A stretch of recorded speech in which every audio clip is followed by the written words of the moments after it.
Phosphor.fans, Earl at thelogbook.com, back with a Yuletide Atari story for you. As you can see, I am playing Activision's Sky Jinks, which if I am remembering correctly, and I'm trying to keep all the dates and things straight in my head, I would have gotten this Christmas of 1983, a full year after it came out. Now, in 1983, my parents finally gave in to my all but demands for an Atari 2600. We already had a much-loved and still frequently played Odyssey 2, but the 2600 was where the arcade ports were at, and this was quite clear by this point. And with the advent of the Atari 5200 and the ColecoVision and the Vectrex and other second-generation consoles that were much more impressive and expensive, 2600 had come down in price a bit. Also, by Christmas of 1983, the video game industry was in freefall, and so you could get a fairly recent title like Sky Jinks very affordably. It was probably on special somewhere, as a lot of games were. The game is pretty simple. You go to the left of the blue pylons, you go to the right of the red pylons, you do it as fast as possible. You're trying to beat the clock that you see at the top of the screen. You're trying not to collide with anything. You can fly under the clouds, but you cannot fly through the trees, and you need to try to avoid colliding with balloons. You can also collide with the pylons that you're trying to race around, which if you raise your altitude by pressing the action button, you go higher and faster. I just ate some balloon there. You go higher, you go faster, and it's harder to make these sharp little turns that I'm making. But I got quite good at doing it. 47 seconds. 47.79 seconds. That's not bad. That's not bad. I learned to do better, but on Christmas Day of 1983, this was one of the last presents I unwrapped. And so into the cartridge slot it went, and I was then playing Sky Jinks with, just a cursory glance at the owner's manual.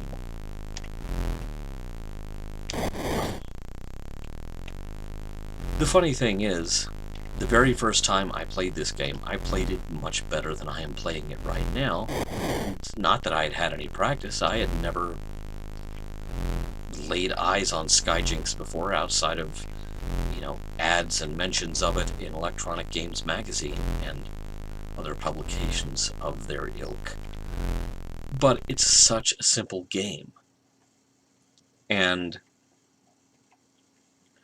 so with my family assembled around the TV set, the color TV, that the Atari was hooked up to, for those of you who remember my booths down through the years at the Oklahoma Video Game Expo between 2003 and I'm trying to remember, even last year it was held, may have been 2012, I'm not sure.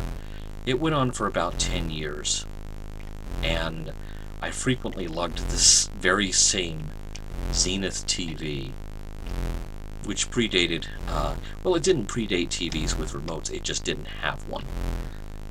And if I remember correctly, it was one that my older brother had originally taken with him when he went off to college, and then it came back with him when he returned from college. Not exactly triumphantly, but that's a story for him to tell, not for me. But everyone gathered around. I proceeded to play Sky Jinks. I hadn't really cottoned on to the whole relationship between altitude and speed, and so I just did it at the base speed, sort of like I'm doing now. And I managed to avoid all the obstacles, go around the correct side of every pylon, not collide with any trees, not collide with any balloons. First time, brought the plane in for a landing, and like I said, did better than I'm doing now, because I haven't played this in a very long time. So basically, while I didn't play a fast game the first time around, I did play a perfect game without colliding with anything. Brought the plane in for a landing, as you have seen. There's a predetermined number of pylons that you have to pass, and you can change that number with the select switch on the 2600. And so with my family watching, I played a perfect game, brought the plane in for landing, didn't crash into anything, and they all stared at it like, wait, you beat it the first time? You know, in a way that kind of rhymed with, I spent $30 on this, why? And you could just kind of smell the indignation from across the room that I had just put this thing into the cartridge slot for the first time, had just played it for the first time, and had just beaten it for the first time. My parents were just kind of slack-jawed, like, why did we spend money on this?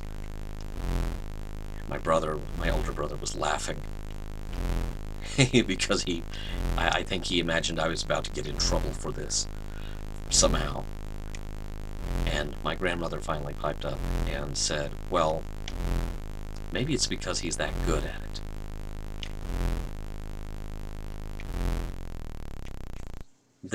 There's your perfect game right there, 47.5 seconds.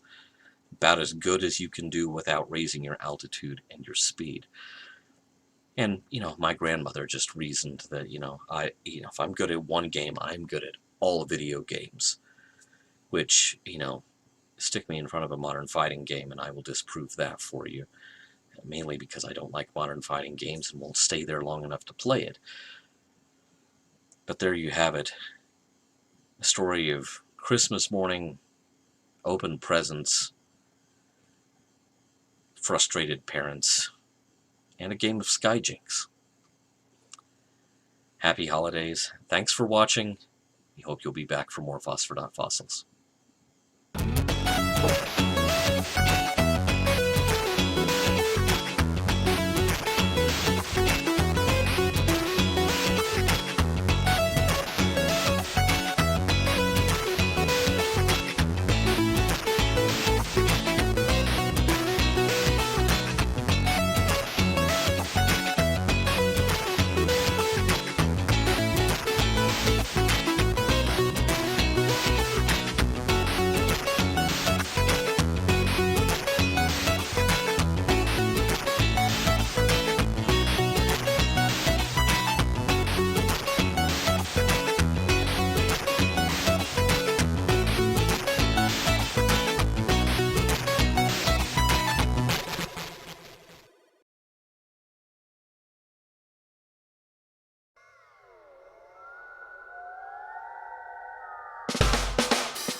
Welcome back, Phosphor fans. Earl at the logbook.